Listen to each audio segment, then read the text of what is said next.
Good evening, everyone. I am RJ Kushi, and I have Becky with me today again. And Becky will be talking about dementia and her husband Bill. Welcome to Kushi Show, Becky. Yes, hi Kushi. So good to be with you and all of our friends out there in Radio Land. Yay! We enjoy being with you so much. Yes, it's exciting, right? Yes. And thank you again. And yes, Becky, do tell us more about dementia.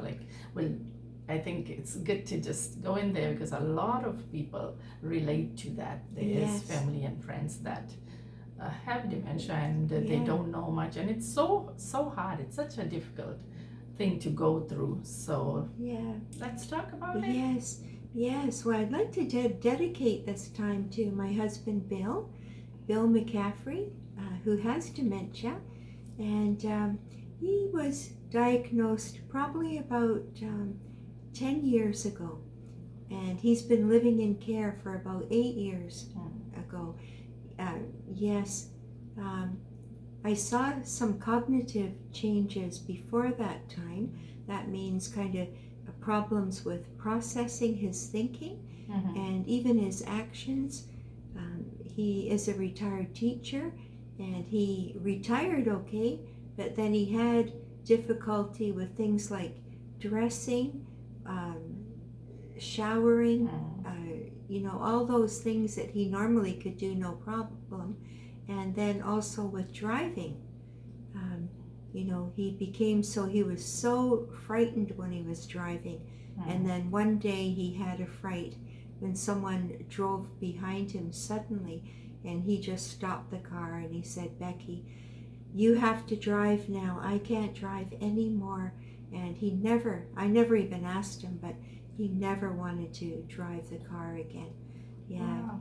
That is a scary thought, and Yes. for him to realize that's a big thing. Like Yes. it's so hard to accept that we are forgetting, right? Yes. So or something like that is so hard to accept. So for him to accept that, that's such a great thing. Yeah, it's true, and I have many friends who suffer with this with their fathers or mothers or spouses, and it's very hard to get the car keys away from them. Yes, Oh, car my is the goodness. hardest. Oh, because yes. We all want to be in control of Yes. our. Yeah. Yes. And for me, I used to drive my own car, and whenever we went out together, Bill would always drive. I loved him driving, and we would go on all kinds of road trips, and he would plan all of our vacations together, and I would just go along with the ride.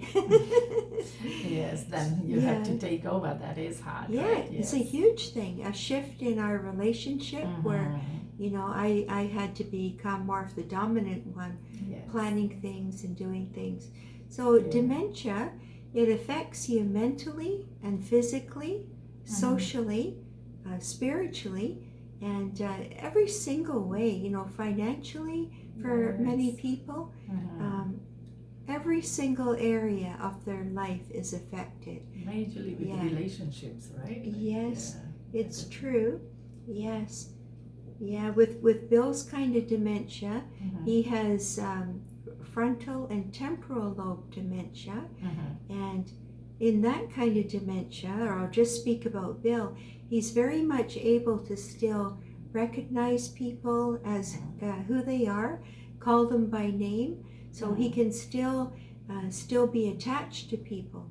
With some of the other dementias, they lose that contact with their loved one. Yes. They don't know who they are anymore, and that's even more heartbreaking. So my heart really goes out to those people. Yes. Very, very hard. Some people, they can also get very aggressive. With Bill, he's very sweet-tempered. He's always been that way. Yes. Yeah, so he's remained that way. So the core of Bill is still very, very much there. And I'd have to say we're still very much in love with each other. That's so sweet. Yes, I know Bill, and he's such a sweet, gentle guy. And everyone that knows him would say the same. He's such a sweet guy. So Yeah. you two were great together. You two are great together. Thank Yes. you very much. Yes. You know, with dementia, if you don't know, think of dementia being like the umbrella, and underneath are all kinds of spokes of different kinds of dementias. There's Lewy body dementia, there is vascular dementia, there's Alzheimer's, there's mixed dementia, frontal temporal lobe like what Bill has, and many others. So some of them have similarities and some of them have differences. So it is important to get that diagnosis. You know, Bill was clearly diagnosed by a neuropsychologist, and he spent 3 hours with Bill, putting him through all kinds of thinking tests and also fine motor skills. Could he, do screws up, unscrew them, all kinds of things. And that showed up clearly that Bill had a lot of deficits. So he was able to get diagnosed from that. And that really helped us getting a clear diagnosis, because before that, we didn't really know what was the matter. Yes, we didn't. He was seeing a psychiatrist because of all the symptoms. And once that diagnosis was given, then we could see that it wasn't really something that was treatable. Counseling wasn't helpful for Bill because he didn't have the insight into think about what he was, reflect upon what he was doing or thinking about and change it. He wasn't able to change anything that he was doing. So we really realized that he doesn't have control over that because he has dementia. And that was much better for us. Yes. And he actually needed 24-hour care.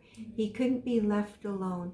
And I did take care of him at home, but over time, I just found that he needed, maybe about 5 caregivers to take care of him.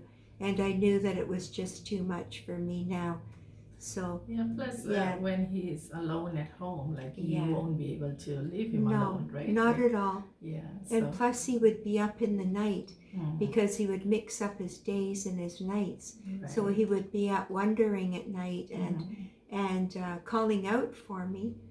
Yes, it's a very sad thing, because once he would get out of bed and go out into the living room, it would be dark and then he wouldn't know where I was. And then he would start calling for me. And so it's very, very hard, So I realize, as painful as it was, that it was necessary for him to go into care and to have that 24-hour staff available, to check on him, and they were awake at night anyway. Yes. And then I've been able to, up until COVID, I was able to visit him very generously and take him out all the time. So we still had a really good life, even though it was different. We've had to recalculate and just change all the way along. Yeah. But I am thankful that Bill has never lost that core of who he is. Yes. That's so good.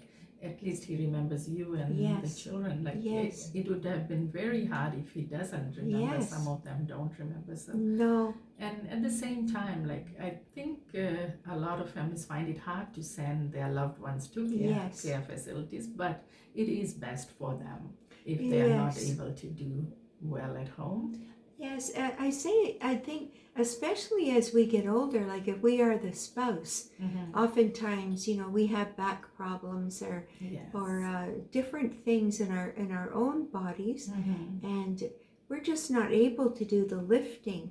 And, there's a lot of repetition with people with dementia, so they're saying things that are kind of on a cycle, or they call it looping.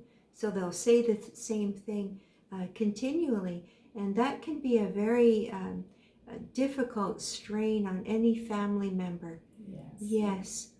Yeah, and if it's your mom and dad and you have to work and take care of your children, it's very hard for you to also take care of your parents. You know, you're busy with your families and earning a living. So I think, you know, as long as the facility is a very loving one and highly skilled, that myself, I think that it's a good thing. It's a good thing because they have entertainment there. They have people who are very similar to themselves, because I found with Bill, before he went into care, he was kind of shy with people because he wasn't able to answer their questions appropriately. He didn't really understand what they were saying. So I think there was a comfort when he was, because I told him that he was going to be going to a place for people who had memory difficulties, and he had accepted that he had memory difficulties. You know, the Alzheimer's Society, they put on all kinds of courses for people and their families who have dementia.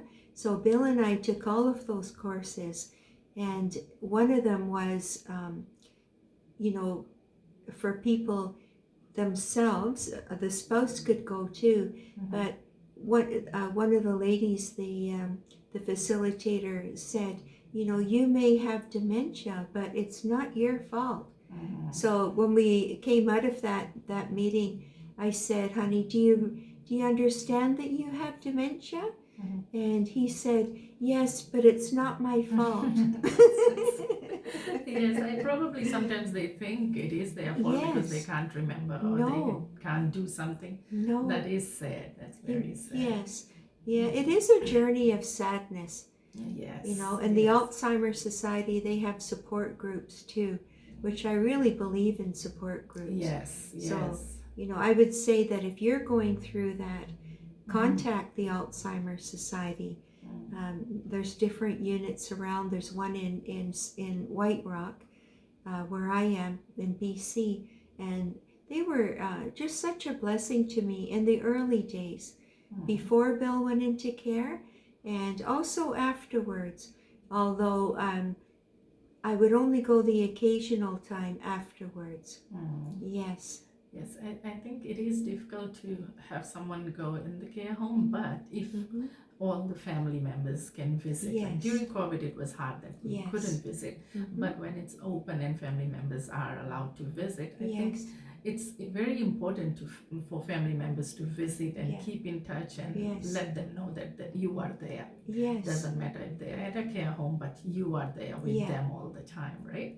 Yes, you're really right, you know, because they can feel that they've been forgotten. Yes. And that they no longer have a position or any worth in the family. Yes. So we want to keep people engaged. I know I really try that in my family, to keep Bill connected with the kids and the grandkids, and with our friends as well. Because, you know, those old friends, they're so important. Yes.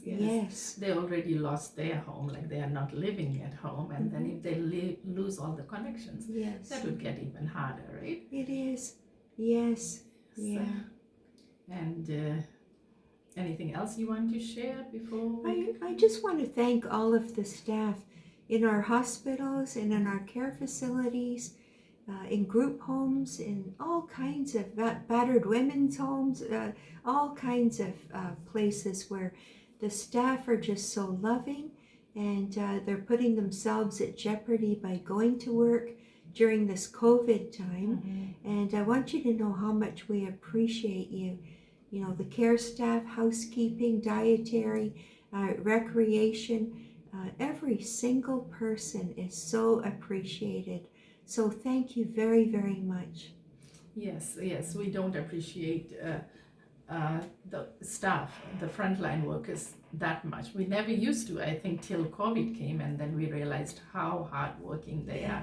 And thank you again for helping our family and friends that needed help, and you've been great support. You have been working hard, leaving your family Yes. and risking your life. So we thank all the frontline workers Yes. at this time that has like supported throughout COVID, and now that things are looking good, it's starting to look good, Yes. and hoping things will be better, and Yes. we'll be seeing more of our family members. Yeah. It's only going to go up from now, from here. There you go. Yeah. So things are looking positive, and Yeah. we're excited. Thank you again for coming and You're sharing, welcome. Becky. And we'll see you again. Okay. God bless you all and happy Father's Day. Happy Father's Day to my dad and all the fathers out there. Happy Father's Day, Bill. Yeah. Take care, all of you, and we'll see you again next week. Okay. Take care, and Bye-bye. bye-bye.